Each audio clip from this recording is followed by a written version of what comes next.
Chapter 7, Episode 12 Penetration. By the way, is Clara the only one missing? The Holy Emperor, staring at the faces of the sailors, suddenly asked a question. Certainly, I only see Miss Clara Clouet. Admiral Jean replied as she looked around. No time for a roll call? Are there any strays? What do you mean? Falmouth asked from the side, feeling that his way of asking was a bit off. I had a younger knight under my command who accompanied me. Do you mean Nulanoda-sama? Falmouth understood. I can't see you, but were you taken with Clara? Yes. You were with us until a while ago. When did you disappear? As the air of unease began to give way, a tremor shook the plateau for which Falmouth had set up an emergency evacuation point. As everyone in the village prepared for a great earthquake to push them up, a serpentine spiritual body appeared from the forest to surround them. Its majesty is overwhelming, and the serpent raises its crescent neck to attack. Sailors are horrified by the monster's attack. Falmouth also attacked in broad daylight. What is that? Falmouth had never experienced this kind of spirit before. It has a distorted and unnatural form, as if an abstract painting had materialized as it is. What is it? Like graffiti? Is it a demon? Falmouth couldn't keep up with a shape which could be mistaken for a sculptural object. It's a species of never seen before. It doesn't seem to be in any genealogy. What is it? Both Ellen and Pal, who seemed to pride themselves on their knowledge of evil spirits, didn't seem to know either. Even the Holy Emperor tilted his head while still holding his cane and frowned uneasily. Falmouth had no idea about the ecology of evil spirits in the first place, but the reaction of the expedition group who saw it was different. Be careful. That's the evil spirit. We destroyed our ship because of it. Instead of pretending to be strong, the Holy Emperor smiled wryly, as if disappointed. I see nothing but graffiti in my eyes. That's right. Materialization? The users of the divine arts shouted in unison with voices that neither shouted nor screamed. Some of them boldly unleashed divine techniques, but the attack penetrated the snake and was swallowed by the void. Despite the desperate counterattack, the snake approached the rising iron plateau where Falmouth and others temporarily evacuated. Interesting, let's feed this snake with my wand. His Holiness. It's a spirit that materializes in broad daylight. Shouldn't we investigate a bit more? Let's poke around a bit. The Holy Emperor suppressed Falmouth, who tried to come forward and seemed to get annoyed, put his hand on his staff and channeled divine power, then adjusted his voice and began to chant. Flame magic circle, barrier of the fire god. At the same time she shouted, a pillar of fire rose up as if to obscure her vision. After the white flames emitted by the Holy Emperor form a pillar of fire, she draws a huge divine formation in the air covering the entire island, and the pillar of fire floods the area. The divine art formation transforms into a whirlwind of flames and incinerates the serpent, creating a disc-shaped defensive area. Faced with phantasmagoric and powerful fire magic, Pal bent over, and Ellen seemed to hesitate. Fanned by an overwhelming heat, hot air swirled.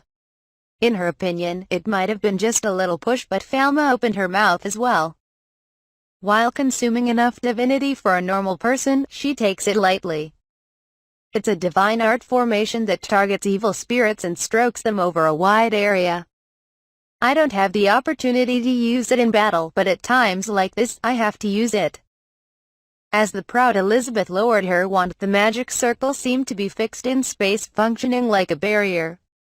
You are amazing, Your Highness. I will support you. Great hail tears. Ellen marveled at the Saint Emperor's dynamic divine abilities. And without a moment's hesitation, she made large hailstones rain down on the forest herself, holding back a surprise attack of projectiles from the forest. Wait a minute, Ellen, don't aim at people. Falmouth, seeing the attack on the natives, stopped the counterattack. Yes. You are obviously being attacked by an artificial spirit.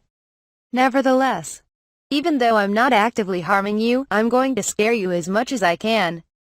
Wait. As Falma and Pal looked down at Ellen's tip, the snake that had lost its head began to move strangely, the cut swelled, and a new neck began to regenerate. "You seem persistent." Immediately after Falma muttered that, a dull shock ran through him from an unexpected direction. He was hit from the side all over his body and thus thrown off the island. Wah! What? Falma came to terms with it late, probably because he felt pain after a long time. Falma's body was almost half substance, and until now he had basically been unable to use physical attacks, so he was so used to it that he forgot about defense. When he immediately looked for the attacker, he quickly spotted a ghost with a gigantic drive that was neither a big ape nor a giant, just like a materialized abstract painting. I thought it was physically invalid. But if the opponent is a ghost, that might not be the case. The force of the impact caused me to let go of my stick and lose my buoyancy, so I crashed to the surface of the sea with almost the same impact. In reality, it did not crash into the sea surface, but Falma reflexively created a soft mass of snow with his bare hands as a cushion to avoid the collision. When I was still being trained by Ellen, my body moved naturally with the passive movements I used many times at sea. It forms a layer of ice when it hits the surface and stays at sea. Being beaten means that I can also be beaten. Originally, when he changed his way of thinking, even spirits that were of his nature could disturb Falma. However, there was simply an overwhelming difference in power between the evil spirits he had encountered so far and Falma, and the attacks of the evil spirits never reached Falma. I never thought of a trade of life at the risk of destruction between ghosts and spirits, but if that happens, the story will change.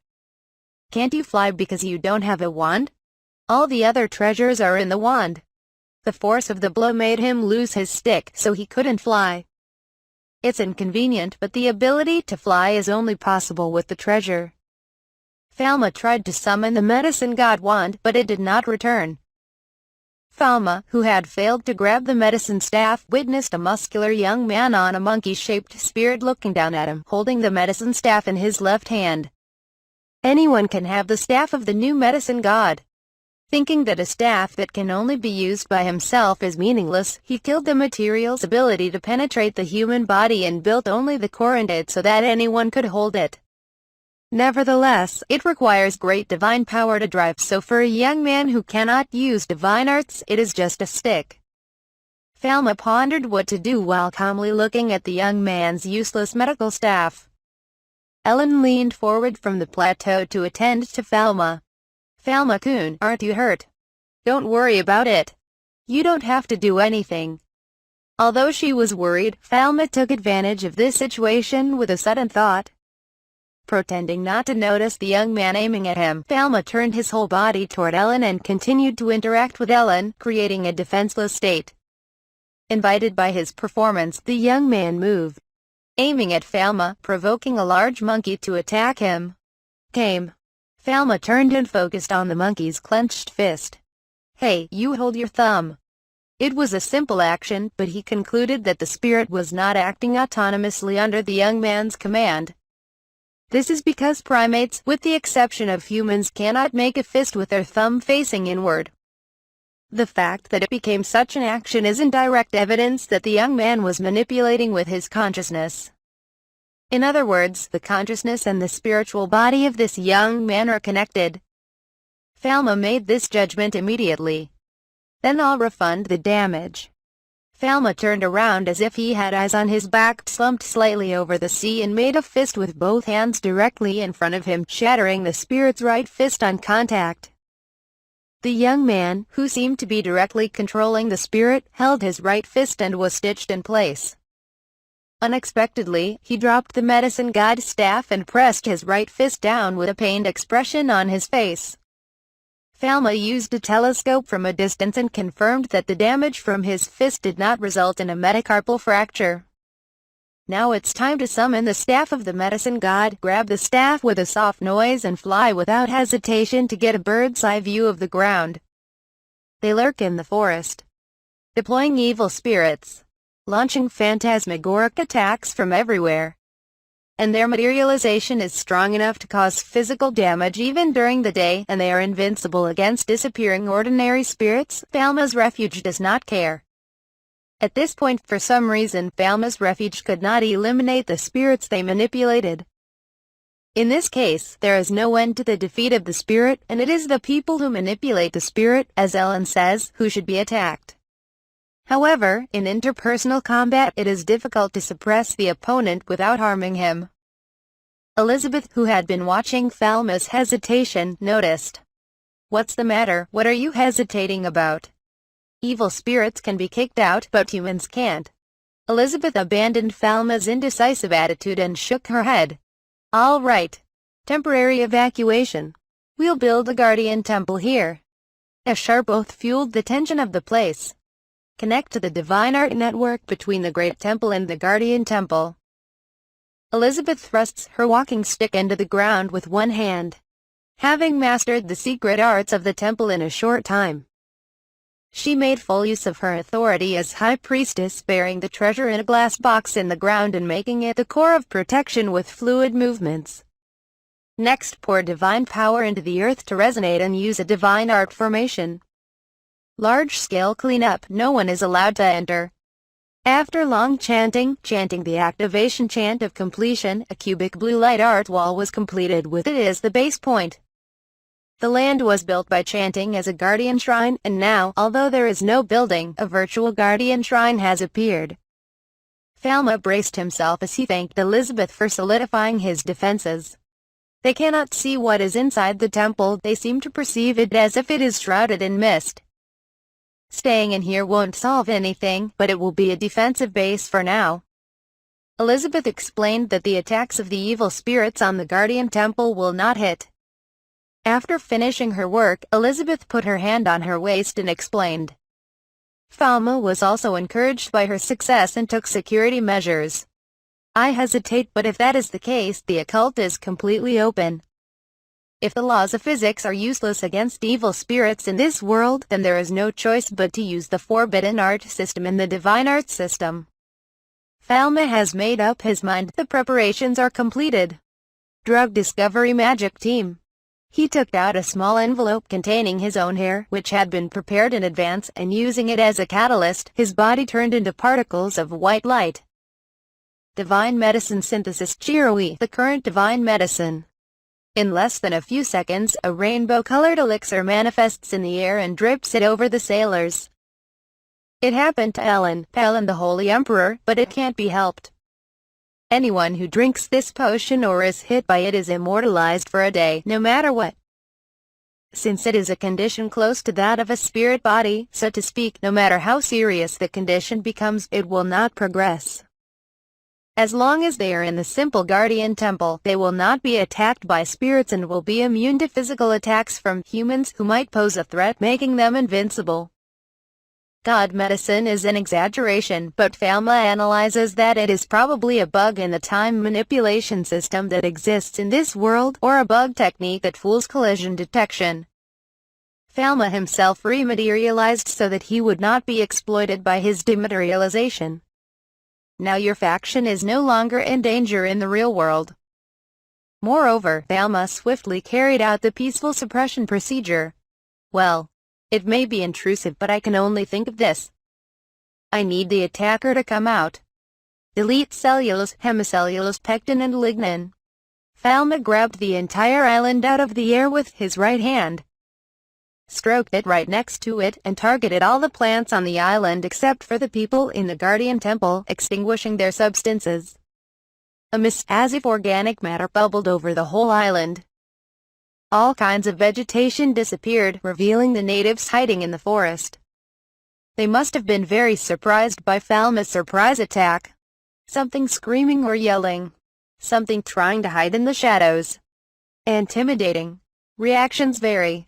Aside from those wearing animal skin clothing, those wearing plant-based clothing seemed to have erased their clothing and were completely naked.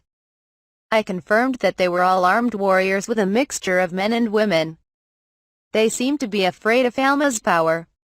Falma takes even more merciless steps to neutralize them. I made a grid with both hands, combined my fingers to create and erase matter at the same time, and trapped it in a twill-woven grid made of a copper and nickel compound.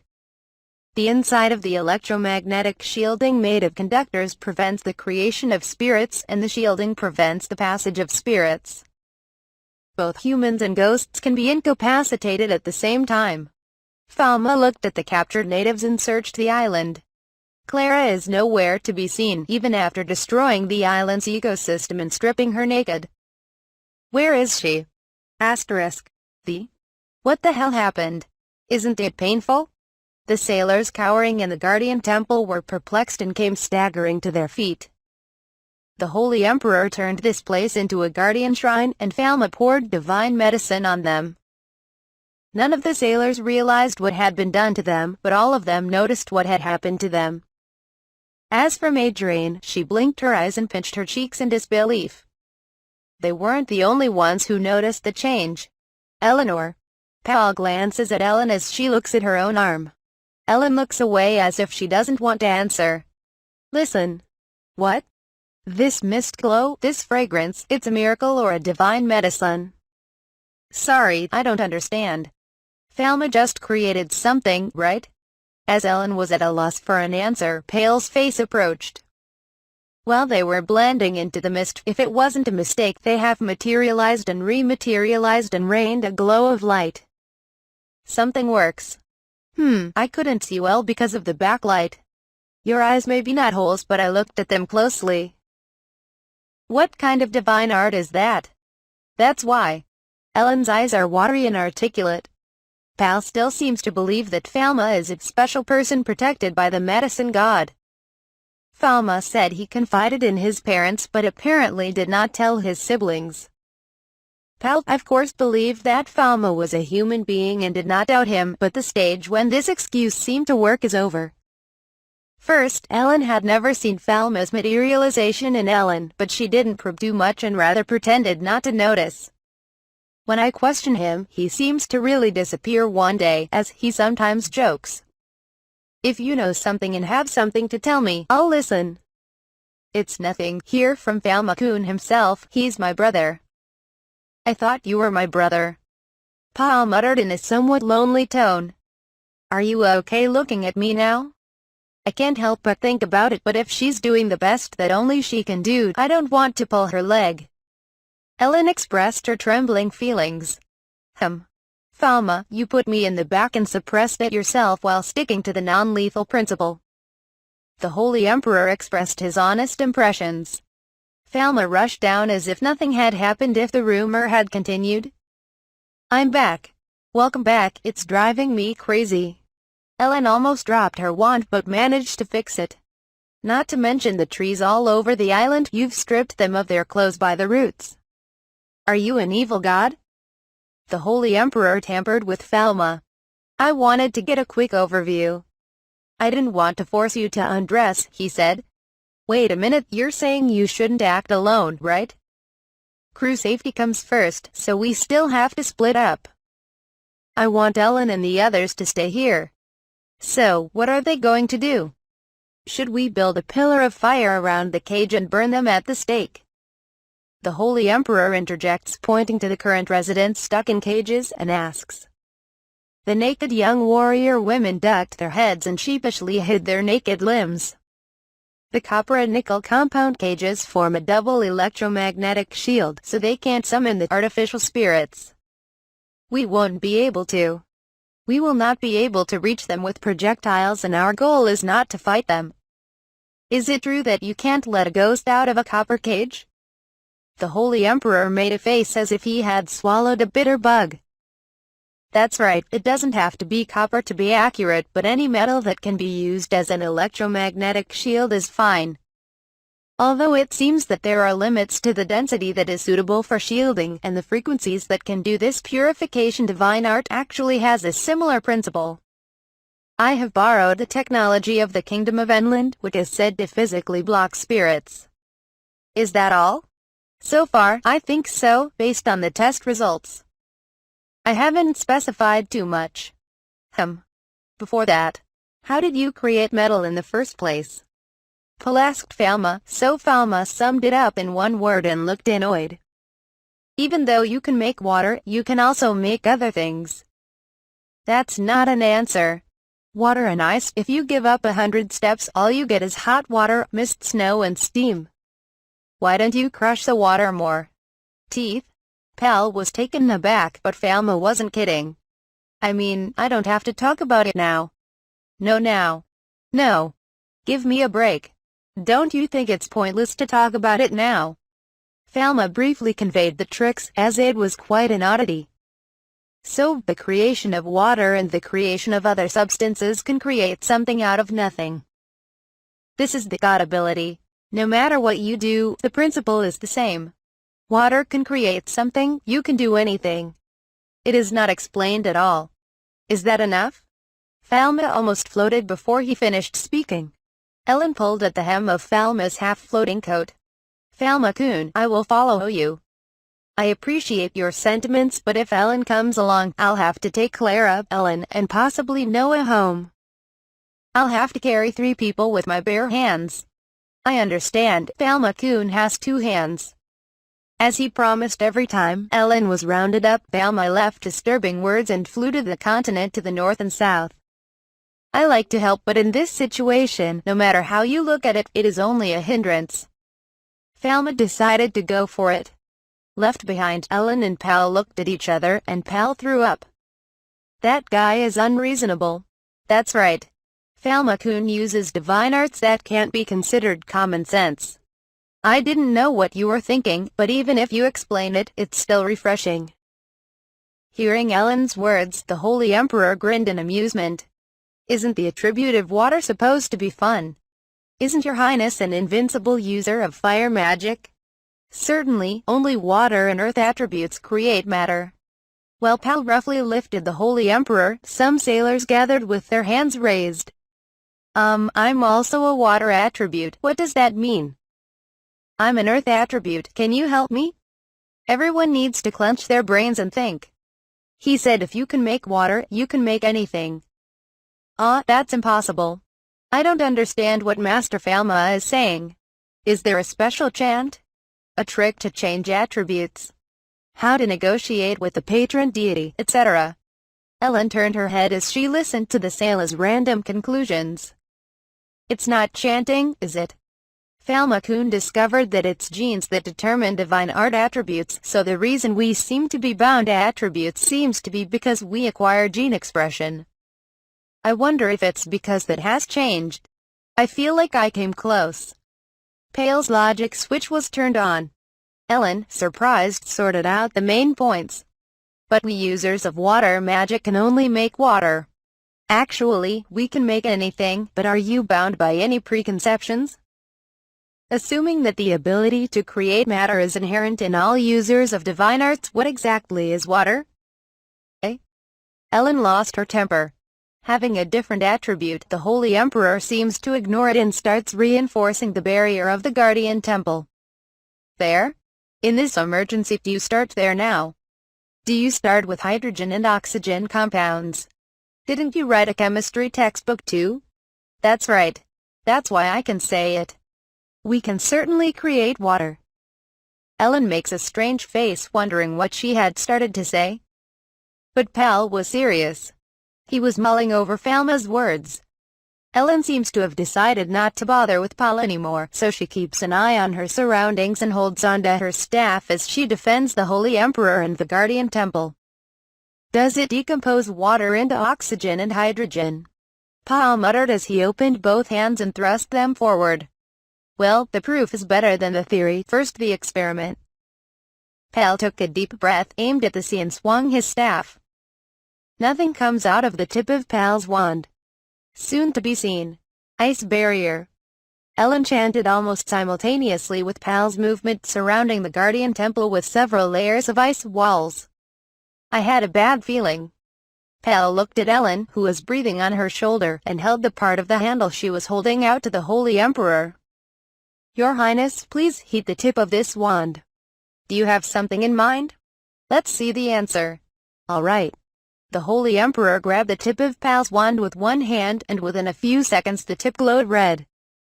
Paul easily grabbed the tip of his staff, jumped on Ellen's created ice barrier and swung it towards the sea. "Mr. Pal de Medicis, what are you doing?" Majorine, who has come close to me, asks sheepishly. "I wanted to check if the water was removed as planned. Everyone, cover your ears for 20 seconds.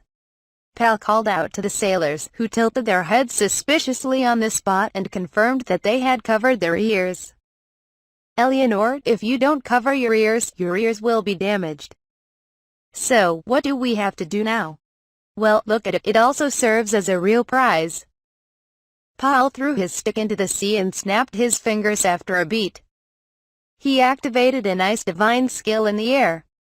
Before Ellen could stop screaming, there was a loud thunder-like explosion on the sea.